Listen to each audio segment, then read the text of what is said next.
తెలంగాణ ప్రజలందరికీ కూడా వందనాలు. ఈరోజు రకరకాల అంశాలు మన ముందుకు వస్తున్నాయి. వార్తాపత్రికలలో కథనాలు కూడా వస్తున్నాయి. అందులో ప్రధానంగా మన లోకల్ బాడీకి సంబంధించిన స్థానిక సంస్థలకు సంబంధించినటువంటి ఎన్నికలు నిర్వహించడానికి ప్రభుత్వం ప్రయత్నాలు ప్రారంభించిందన్నట్టుగా గ్రామాలలో మరి ఎన్నికలకు సంబంధించి నిర్వహణ ఏర్పాట్లు చేయడానికి సిద్ధమవుతున్నటువంటి విషయాన్ని కూడా మనం అన్ని చోట్ల అన్ని వార్తాపత్రికలలో చూడడం జరిగింది. మరి వాళ్ళ స్థానిక సంస్థల ఎన్నికలు పెడుతుంది ప్రభుత్వం అంటే ప్రధానమైనటువంటి డిమాండ్గా ఉన్నటువంటి బీసీలకు సంబంధించిన అంశం ఏదైతే ఉందో దాన్ని స్పష్టత ఇవ్వకుండా కాంగ్రెస్ ప్రభుత్వం ముందుకెళ్ళడానికి వీల్లేదని చెప్పి ఇప్పటి వరకు బీసీ సంఘాలకు సంబంధించినటువంటి ప్రతినిధులందరం కూడా కూర్చొని చర్చించడం జరిగింది. మరి కాంగ్రెస్ పార్టీ కామారెడ్డిలో డిక్లరేషన్ ఇచ్చింది. ఏమని? బీసీలకు సంబంధించినటువంటి అనేక అంశాలతో పాటు స్థానిక సంస్థల్లో 42% బీసీలకు రిజర్వేషన్ ఇస్తామని చెప్పడం జరిగింది.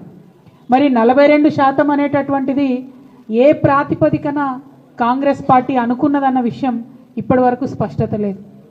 మరి బీసీల జనాభా 42% అని లెక్క కట్టే కన్నా ముందే వాళ్ళకి ఎట్లా తెలిసిందన్నటువంటి విషయంలో స్పష్టత లేదు. ఆనాడు ఎన్నికలకు వెళ్ళేటటువంటి హడావుల్లో చాలా వాగ్దానాలు చేసినారు వాళ్ళు. అందులో ఇది కూడా ఒకటి వాళ్ళు చేయడం జరిగింది. ఇవాళ మరి 42% అంటే ప్రతి ఒక్కరం కూడా ఆలోచిస్తూ ఉంటే బీసీ ఎంత ఉన్నదన్నది ఎవరికి తెలియనటువంటి విషయం.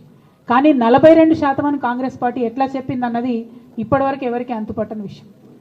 సరే చెప్తే చెప్పారు, కానీ మరి ఆ 42% కూడా ఇవ్వకుండా మీరు ఎన్నికలకు పోయే ప్రయత్నం చేస్తున్నారా?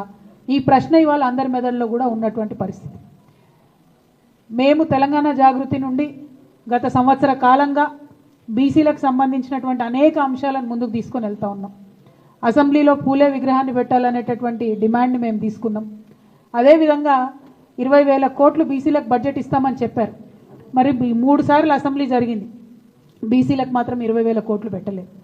మరి ఇప్పుడు స్థానిక సంస్థలు దగ్గరికి వచ్చినాయి, 42% ఇస్తా అన్నది ఇవ్వకుండా ముందుకు వెళ్ళే ప్రయత్నం మాకు అర్థమవుతూ ఉన్నది. కాబట్టి ఇవాళ ప్రశ్నిస్తూ ఉన్నాం, మీరు ఎట్టి పరిస్థితుల్లో కూడా మీరు చెప్పినట్టుగా 42% ఇవ్వకుండా ముందుకు వెళ్ళే ప్రసక్తే లేదు. మిమ్మల్ని మేము వెళ్ళనీయం. ఎక్కడికక్కడ మండల కేంద్రాల్లో కావచ్చు, జిల్లాలలో కావచ్చు, అన్ని చోట్ల కూడా నిరసన ప్రదర్శనలు చేస్తాం. మీరు 42% కాకుండా బీసీల వాటా మాట్లాడకుండా ఎన్నికలకు వెళ్తే మాత్రం కార్యాచరణ చాలా స్పష్టంగా చాలా షార్ప్గా పెద్ద ఎత్తున రియాక్షన్ ఉంటుందని చెప్పి ఈ సందర్భంగా ప్రభుత్వాన్ని మేము తెలియజేస్తూ ఉన్నాం. మరి ఇవాళ ఇక్కడ కలిసినటువంటి బీసీ ఎంబీసీ సంఘాలు అందరం కూడా కలిసి మాట్లాడుకున్నది ఏంటంటే ఇవాళ ప్రభుత్వానికి మనం ఒక హెచ్చరిక జారీ చేద్దాం.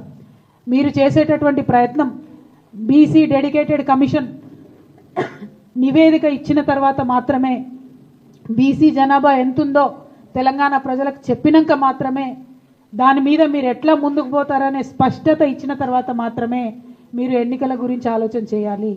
అంతవరకు స్థానిక సంస్థల ఎన్నికల గురించి ప్రభుత్వం ఆలోచన చేయకూడదు. ఇది ప్రధానమైనటువంటి డిమాండ్.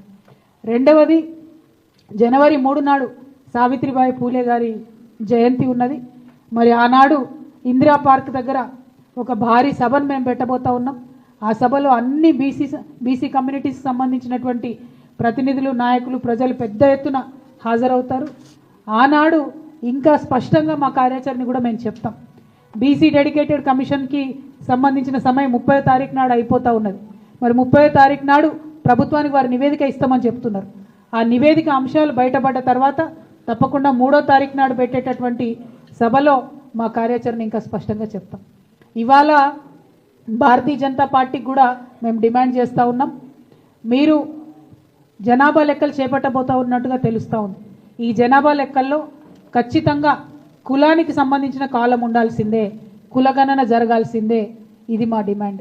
దీనికి సంబంధించి కూడా అన్ని కమ్యూనిటీస్ ఏకకంఠంతో చెప్తున్నటువంటిది.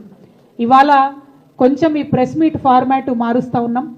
నేను మాట్లాడినాను, ప్రధానమైనటువంటి అంశాలు మా అందరిది ముక్తకంఠంతో కోరుకునే మేము చెప్పినాం. కానీ ఏ సంఘం ఆ సంఘం ఒక 30 సెకండ్స్ వాళ్ళ కమ్యూనిటీ పేరు చెప్తారు, వారి అంశం చెప్తారు. ఆ విషయాన్ని కొద్దిగా మన పత్రికా మిత్రులందరూ కూడా ఓపికతో వినవలసిందిగా నేను కోరుతూ మరి లిస్ట్ ఇస్తారా, మీరు లిస్ట్ ప్రకారం చెప్తారా? ఇక్కడ ఎవరి దగ్గర ఉంటే వాళ్ళు మాట్లాడిచ్చేసాను ఫస్ట్. యాదవ కమ్యూనిటీ. కూర్చొనే చెప్పాలి, ఫాస్ట్గా చెప్పేసి ఇష్యూ మాత్రం చెప్పండి. అందరికీ నమస్కారం. కాంగ్రెస్ ప్రభుత్వం ఎన్నికల ముందు కేసీఆర్ గారేమో